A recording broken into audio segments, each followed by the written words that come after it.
Sheila Bair, who had been sworn in as the new chair of the FIDIC that summer, was shocked to discover how far undergraduate standards had fallen in the 4 years since they left the government bank in 2002 when she had been assistant secretary of the treasury for financial institutions.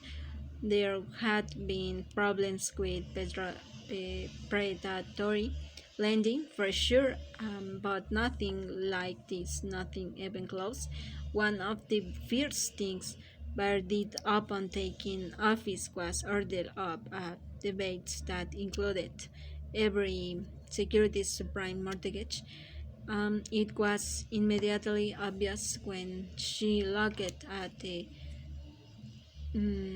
there was going to be a massive problem when the arms raised. Meanwhile, a risk manager at one of the big Wall Street firms started noticing something unprecedented. People were walking away from their homes. Historically, the risk manager said people stopped paying their credit cards first, the 10-year cards, and only then their homes. These times, people with um, cars and mortgage will get in their cars and drive away from their homes. The newspaper offered evidence of the looming problems all throughout the fall. The business price wrote article after article about the rise in foreclosures, and the troubles suddenly hitting the subprime companies. Payments on adjustable loans hit overstretched borrowers, declared the Wall Street Journal in August of 2006. Foreclosure figures suggest homeowners in for Rocky Right.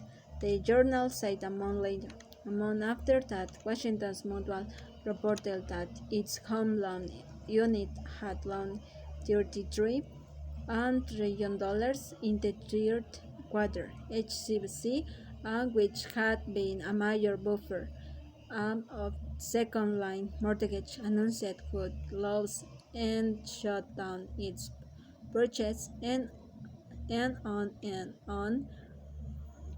On Main Street, the subprime bubble was reading to a halt.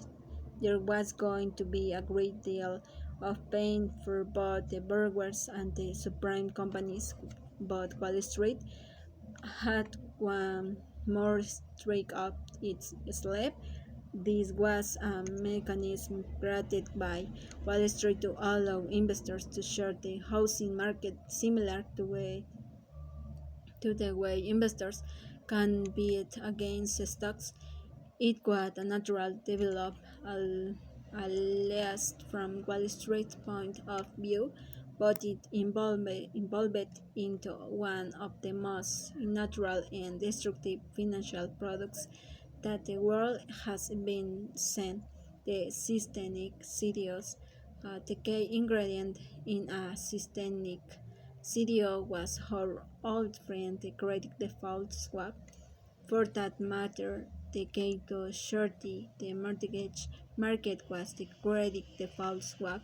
By 2005, credit default swap on corporate bonds were ubiquitous, with a national value of more than $25 trillion. The national value of credit default swap peaked in 2007 at $62 trillion. They were used by companies to protect against the possibility that another entity it did business with might default. They were used to be banks to measure the risk of a loan's portfolio because their price reflected the market's view of risk, and they were used in the mortgage banking securities area by CDO underwriters to grab the super seniors tranches. The AIG grab, you recall, was the key to allowing banks with AAA tranche of their books to reduce their capital. In the corporate bond market, traders were using credit default swap not just as protecting against the possibility that a bonds they own might default. They were also using them to make a bet that a company might default even when the trader didn't own the underlying bonds. This credit default swap had become standardized, meaning that the conditions under which the buyers and sellers got paid were always the same. That's the way markets tend to evolve. First come ending, and then comes speculations to Wall Street. This is all good because there are more players in the market. Whatever their reasons, the more trading there is.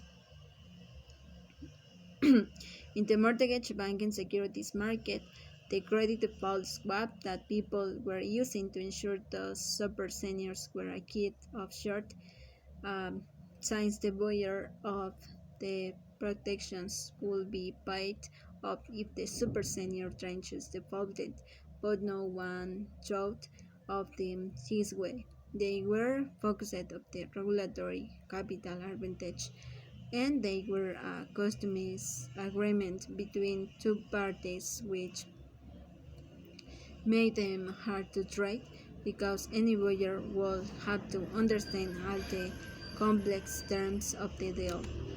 But why couldn't you create a standardized credit default swap on mortgage-backed securities? That way anyone could play instead of having to painstakingly scratch out terms with the party on the other side. You could trade these instruments away people to a stock that would dramatically expand the market, and all the more so if you also publish it on index of the prices of mortgage banking securities.